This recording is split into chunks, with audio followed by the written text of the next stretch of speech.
The soundtrack of boos which greeted the final whistle signaled the significant opportunity missed on Newcastle United's part and a big chance seized by Bournemouth.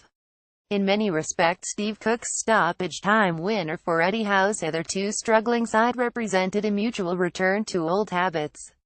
While Rafa Benitez's initially convincing players ended up reminding everyone of the countless bad old days when they were noted for losing concentration and games at set pieces, Bournemouth ultimately jogged memories of happier times.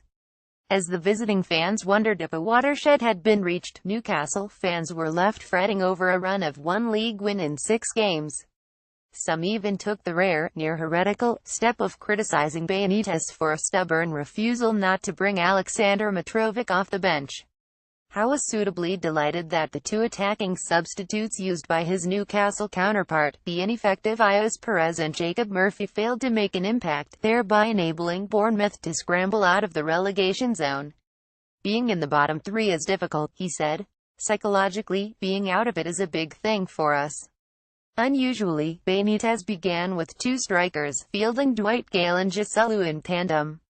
For the first 20 minutes Bournemouth looked so vulnerable that this ostensibly bold decision seemed eminently logical. With Howe's side starting in sluggishly low-tempo mode and proving worryingly slow to second balls, Newcastle dominated. They appeared to have a goal wrongly disallowed for offside when Matt Ritchie's shot struck a post, and Gale tucked home the rebound. Replays suggested he had been onside and, having already survived a few scares, Bournemouth had reason to feel suitably reprieved. Foremost among those frights was the moment when Gale's header rather fortunately rebounded off Cook's stomach, but goalkeeper Asmir Begovic also did extremely well to repel shots from Christian Atsu and Ritchie. Steve Cook heads home in stoppage time to lift Bournemouth out of the relegation zone. Photographed Jan Kruger Getty Images. Yet if Begovic's outfield colleagues' passing had clearly lost its old crispness and they seemed to have forgotten how to force any sort of pace, occasional cameos served as reminders of the team they used to be. With the first period drawing to a conclusion, the hitherto underemployed Rob Elliott was stretched to the limit as he first fingertipped Callum Wilson's header to safety at the end of a surprise visiting counterattack and then dived smartly to keep Josh King's shot out. Almost imperceptibly, Benitez's players had lost a little of their momentum and Bournemouth suddenly looked capable of capitalizing. Unfortunately, a big part of their problem has been that Howe's forwards appear to have forgotten how to take their chances, with the prime example arriving early in the second half.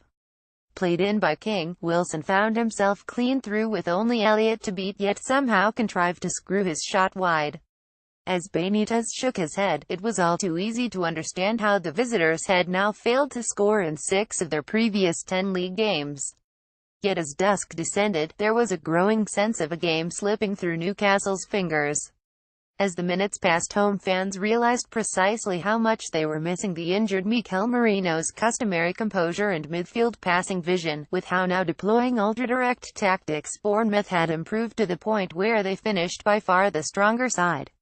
Benitez looked torn between relief and anger when Elliott and Kieran Clark somehow combined to keep, albeit rather fortuitously, Mark Pugh's shot out, but the former emotion was to be short-lived. 3-minute stoppage time was underway when Andrew Sermon swung in a late corner for the visitors and Cook outleaped everyone to force a close-range header past Elliott before celebrating as if he had just clinched a title.